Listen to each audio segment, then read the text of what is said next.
এই পৃথিবী থেকে একটা মানুষকে অপসারণ করা যাবে না, অর্থাৎ তাকে মৃত্যুদণ্ড দেওয়া যাবে না মাত্র 3টা কারণ ছাড়া।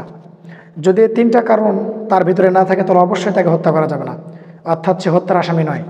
যদিও আমাদের সময় অনেক মানুষকে মিথ্যা অভিযোগে দায়ের করে তাকে শাস্তি দেওয়া হচ্ছে, তাকে মাজলুম বানানো হচ্ছে। চলুন আমরা জেনে নিই। এটা হচ্ছে বুখারীর হাদিস। হাদিসটা বর্ণনা করেছেন আব্দুল্লাহ ইবনে মাসউদ রাদিয়াল্লাহু তাআলা আনহু। বুখারীর 6878 নম্বর হাদিস। আব্দুল্লাহ ইবনে মাসউদ রাদিয়াল্লাহু আনহু থেকে বর্ণিত, তিনি বলেছেন যে রাসূলুল্লাহ সাল্লাল্লাহু আলাইহি সাল্লাম তিনি আমাদেরকে বলেছেন, লা হিল্লু দামু মরিইন মুসলিমিন, একটা মুসলিমের রক্ত কখনোই হালাল নয়।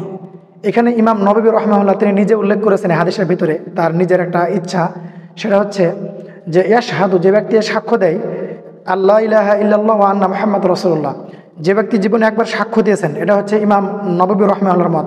তিনি হাদিসের ভিতরে এটা ইনক্লুড করেছেন, কারণ তার যে গ্রন্থ রয়েছে তার ভিতরে তিনি এটা উল্লেখ করেছেন। যে ব্যক্তি একবার সাক্ষ্য দেবে যে আল্লাহ ছাড়া কোনো মাবুদ নাই, দ্বিতীয় কোনো উপাস্য নাই, কোনো ইলাহ নাই, যে ব্যক্তি জীবনে একবার এ কথার স্বীকৃতি দেবে, আর দ্বিতীয়ত যে বলবে যে মুহাম্মদ সাল্লাল্লাহু আলাইহি সাল্লাম তিনি হচ্ছেন আল্লাহর রাসূল, তাহলে এরকম ব্যক্তিকে হত্যা করা যাবে না 3টা কারণ ব্যতীত। চলুন আমরা জেনে নিই প্রথমটা কি। রাসূল সাল্লাল্লাহু আলাইহি ওয়াসাল্লাম বলেছেন প্রথমটা হচ্ছে যে আস-সাইয়্যিবুজ জানি, সেই ব্যক্তি যে ব্যক্তি জেনা করে ফেলেছে আর প্রকাশ ঘটেছে, সাক্ষী দায়ের হয়ে গেছে, এরকম একটা ব্যক্তিকে অবশ্যই তাকে মৃত্যুদণ্ড প্রদান করা হবে। আপনারা জানলে অবাক হবেন, পবিত্র কোরআনের ভিতরে অনেকগুলো পাপ সম্পর্কে বলা হয়েছে। আমরা জানি যে প্রায় 100টি মতো বড় মাপের যে পাপগুলো, অর্থাৎ কাবিরা গুনাহ, এই সিদ্ধাতুল ইসম যাকে বলা হয়, অর্থাৎ সব থেকে ভয়ানক যে পাপগুলো, তার ভিতরে প্রায় 100টা পাপ রয়েছে। প্রথম যেই ভয়ানক 3টি পাপ, অর্থাৎ সব থেকে বড় বড় যেই পাপাচার 3টি, এই 3টি পাপাচার সম্পর্কে আল্লাহ সুবহানাহু ওয়া তাআলা পবিত্র কোরআনে সূরাতুল ফুরকান, পবিত্র কোরআনে 25 নম্বর সূরার 68 নম্বর আয়াতের ভিতরে গ্র্যাজুয়ালি 3টি বিষয় বর্ণনা করেছেন এই 3টি পাপ সম্পর্কে। আমি আয়াতটা তেলাওয়াত করেছি।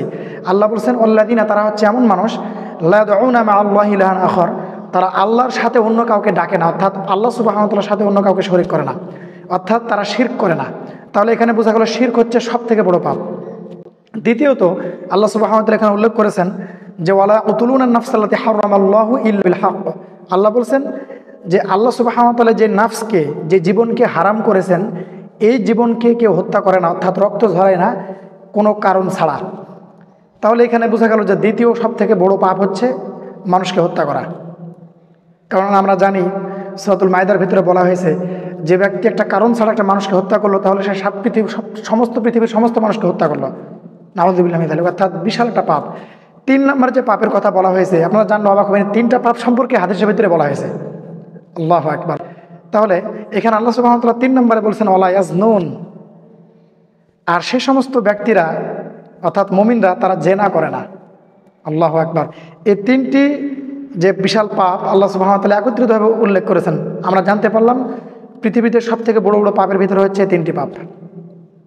একটু পরে আল্লাহ বলছেন ওমাই ইয়াফআল যালিকা ইয়ালকা আসামা, আর যে ব্যক্তি এই পাপগুলো করে ফেলবে অতি শীঘ্রই সে ব্যক্তি আযাবের সম্মুখীন হবে।